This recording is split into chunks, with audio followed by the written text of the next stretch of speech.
Salary पैसा of a merchant navy officer in bulk carrier, ये question यार कहाँ से उठा लेते हो? इतने पैसे के भूखे क्यों भाई तुम लोग? मैं भूखा था क्योंकि मजबूरी थी, कर्जे थे, परेशानी थी। तुम लोगों को क्यों भूखा, क्यों पैसा कमाना चाहते हो? पहले तो कमेंट सेक्शन में वो बताओ कि why do you want to earn money for family, for friends, car लेनी है, वो कमेंट सेक्शन में बताओ। अब वीडियो की शुरुआत करते हैं। डाल दिया कमेंट? चलिए, तो भाई मर्चेंट नेवी में बल्क कैरियर पे वो तरह का जहाज में सबसे कम सैलरी होती है। इसके अलावा ऑयल टैंकर्स, केमिकल टैंकर्स पे ज़्यादा सैलरी होती है। फिर आते हैं एलपीजी, थोड़ी सी ज़्यादा होती है। और सबसे ज़्यादा सैलरी होती है एलएनजी कैरियर्स पे, लेकिन दुनिया में ये बहुत कम है। बल्क कैरियर सबसे ज़्यादा है क्योंकि इसी पे सीमेंट जाना इसी पे जाएगा, लोहा जाना इसी पे जाएगा, गेहूं जाना इस पे जाएगा, अनाज जाना है, चीनी जानी है, कोई भी चीज़ है वो इसी पे जाएगी बल्क कैरियर पे। इस पे लेकिन क्योंकि ये ऑयल टैंकर की तरह ऑयल ज़्यादा डेंजरस होता है, ज़्यादा खतरनाक नहीं है, तो यहाँ पर सैलरीज कम होती हैं। और टैंकर पे से मैं टैंकर पे भी सेल किया, मैं बल्क कैरियर पे भी। टैंकर पे मेरी सैलरी ज़्यादा थी, बल्क कैरियर पे कम थी, क्योंकि टैंकर से माना जाता है कि रिस्क ज़्यादा है, तो वेल ट्रेंड स्टाफ चाहिए, हमें ट्रेनिंग अलग मिलती है और हमारी वैल्यू अलग रहती है। टैंकर से बल्क कैरियर पे आ सकते हो, बल्क कैरियर से टैंकर पे आना मुश्किल होता है भाई, ये भी ध्यान रख लो। चलो एनीवेज बाद में बताएंगे, अभी सैलरी की बात करते हैं। तो बल्क कैरियर के अंदर एक कैडेट की सैलरी अगर आप एक अच्छी कंपनी में हो, ठीक ठाक कंपनी हो, $450 to $500 पर मंथ होगी। आज की डेट में डॉलर का रेट 80 रुपये, तो लगभग 40,000 रुपये। वहीं पर फिर जब आपने 18 महीने कर लिए, आप अब सेकंड ऑफिसर बन गए। सेकंड ऑफिसर बनने के बाद अगर आप शिप पे जाओगे, अगर आप मैनेजमेंट कंपनी में हो, तब आपको सेकंड ऑफिसर नहीं बनाएगी, वो बनाएगी जूनियर ऑफिसर वॉच कीपर। जी हाँ, पैसे बचाने के तरीके हैं, नॉट अप्रिशिएटिंग, बट धंधा है पर गंदा है, ये बिजनेस है, प्रॉफिट सबको चाहिए। तो अब कम सैलरी में भी लोग आके उस रैंक पे काम कर रहे हैं, तो लगभग आपकी सैलरी होगी $1,500, विच इज़ 1,20,000 पर मंथ। उसके अलावा फिर जब आप सेकंड ऑफिसर बन जाओगे, थर्ड ऑफिसर बन जाओगे, जूनियर ऑफिसर वॉच कीपर, आपकी सैलरी हो जाएगी $2,500 से $3,000 पर मंथ, विच इज़ अराउंड 2 से 2.5 लाख रुपए। फिर आप बनोगे सेकंड ऑफिसर, तब आपकी सैलरी हो जाएगी 3,000 से लेकर $4,000 के बीच में वेरी करेगी, विच इज़ बिटवीन 2.5 लाख से लेकर 3,20,000 के बीच में पर मंथ। फिर आप एग्जाम निकालोगे चीफ मेट के, फिर कुछ एक्सपीरियंस के बाद आप चीफ ऑफिसर बनोगे। वहाँ पर आपकी सैलरी 6,000 से लेकर 8,500 $9,000 पर मंथ के बीच में वेरी करेगी, विच इज़ बिटवीन 5 लाख से लेकर 7 लाख के बीच में पर मंथ। फिर आप थोड़े टाइम के बाद आप कैप्टन के एग्जाम निकालोगे, फिर आप कुछ एक्सपीरियंस के बाद चीफ ऑफिसर के आप कैप्टन बनोगे। वहाँ पर आपकी salary will very between $9,000 per month to $11,000 per month, which is around 9 into 8 7,20,000 per month से लेकर 11,000 is round about 8,80,000 rupees per month. ये मैंने डॉलर इसलिए बताया क्योंकि rate of dollar with respect to rupees keep on changing. Second thing, आप इस salary को देके बहुत ज़्यादा खुश मत होइएगा, वाओ इतनी ज़्यादा सैलरी। भाई ये सैलरी तभी है जब आप शिप पे काम कर रहे हो। तो सपोज कीजिए आप साल में आपकी सैलरी है एज अ कैप्टन से $10,000 पर मंथ, लेकिन अगर आप साल में सिर्फ 6 महीने काम कर रहे हो तो आपकी सैलरी कितनी होगी? $5,000 पर मंथ, क्योंकि बाकी 6 महीने तक आराम कर रहे हो। तो आपकी ओवरऑल सैलरी से आपने $5,000 पर मंथ में आपने कमाए $60,000 पर मंथ। 60,000 को आपने मल्टीप्लाई किया 8 से, हो गया लगभग 48 लाख रुपए आपने कमाए पूरे साल में 6 महीने काम करके। लेकिन जब आप 6 महीने काम करते तो भैया ये पूरा वाइट मनी है, ये 48 लाख आपके बैंक में है और ये पूरे पैसे वाइट के हैं, इस पर कोई टैक्स नहीं भरना है। तो ज़मीन पे जानते हो कम से कम 80-90 लाख रुपए का अगर पैकेज होगा ना, 30% सरकार ले जाएगी।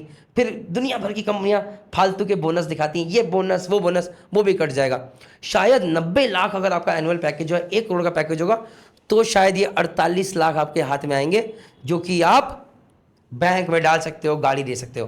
तो जी हाँ, चाहे आप 6 महीने काम कर रहे हो, लेकिन आपका वाइट का पैसा है, क्योंकि 6 महीने बाद आप टैक्स फ्री इनकम बना ले रहे हो, आप एनआरई बन जा रहे हो।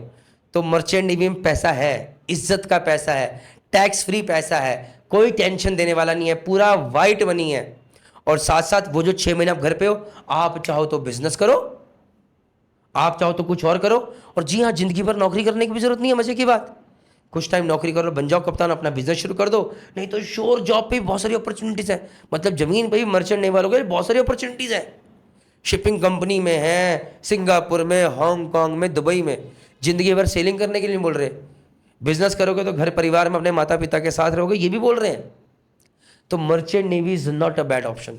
बहुत बार लोग मुझे कहते हैं सैलरी की बात करते हुए, थोड़ा टची टॉपिक है बता रहा हूँ, अरे आजकल तो जमीन पे करोड़ों का पैकेज मिलता है। अरे कितने लोगों को मिलता है ये तो बताओ? मैं तो किसी को नहीं जानता अपने आसपास में, 1 या 2 लोग मेरे साथ के मेरे बैचमेट्स हैं जो कि ISM आईएसबी हैदराबाद से निकले हुए, आईएम से निकले हुए, वो अभी तक करोड़ के पैकेज में नहीं पहुंचे। यार कितने लोगों को जानते हो करोड़ों के पैकेज के साथ? हवा बनी हुई है मैक्सिमम, बहुत कम लोगों के होते हैं। और जिनका करोड़ का पैकेज है, पूछोगे भाई हाथ में कितना आ रहा है, हाथ में खर्चे करके कितना बच रहा है, ये भी तो पूछो। जो बंदा, सपोज कर लो यार हिंदुस्तान में है 6,000 लोग या 10,000 लोग जिनका 1 करोड़ का पैकेज है, ओ भाई वो है भी तो मुंबई मेरे, वहाँ के खर्चे कितने हैं? 1 करोड़ का पैकेज हाथ में कटकटा के मिला 60 लाख रुपए, उसके बाद वहाँ पर रहने का खर्चा 60,000 रुपये का फ्लैट हो गया, फिर उस हिसाब से गाड़ी भी रखनी है। यहाँ तो भैया आप देहरादून में रह सकते हो, साइकिल पे घूम रहे हो, कोई पूछने वाला नहीं, अपनी मर्जी है, खर्चा करो खर्चा ना करो। माता पिता के साथ रह रहे हो, माता पिता को बुढ़ापे में शिफ्ट कराने की जरूरत नहीं है कि मम्मी अब आप मेरे साथ रहो क्योंकि मैं तो यहाँ नहीं रह सकता।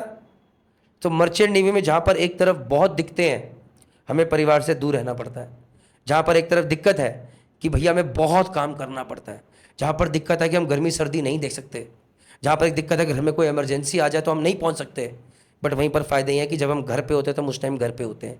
वहीं पर दूसरा फ़ायदा ये है कि हमारा सोशल स्टेटस एक लेवल पहुंच जाता है जहाँ पर हम अपना ख्याल भी रख सकते हैं, दूसरों का भी ख्याल रख सकते हैं, मान सम्मान इज्जत भी कमा सकते हैं। और तीसरी बात, अपने माता पिता के साथ रह सकते हैं। चौथी बात, इतना पैसा हो जाए तो कल को ज़रूरी नहीं है कि जहाज पे जाना है भाई, नहीं कर रहा है 1 साल जाने का मन तो नहीं जाओगे, 2 साल नहीं मन कर रहा मत जाइए। मैं आज 3 साल हो गए जहाँ से उतरे, मैं आप चाहूँ अभी भी सेम रैंक पे मर्चेंट नेवी ज्वाइन कर सकता हूँ। ऐसा और कौन सा प्रोफेशन देता है? अपने पिताजी के साथ देहरादून में रह रहा हूँ, खुद का बिजनेस करने की कोशिश कर रहा हूँ, कामयाब हो गए जय माता दी, नहीं हो तो फिर जहाज पे चले जाएंगे। तो मर्चेंट नेवी के बहुत सारे फायदे हैं, सिर्फ सैलरी को मत देखिए। लेकिन हाँ, परिवार से दूर रहना यही है सबसे मुश्किल चीज़।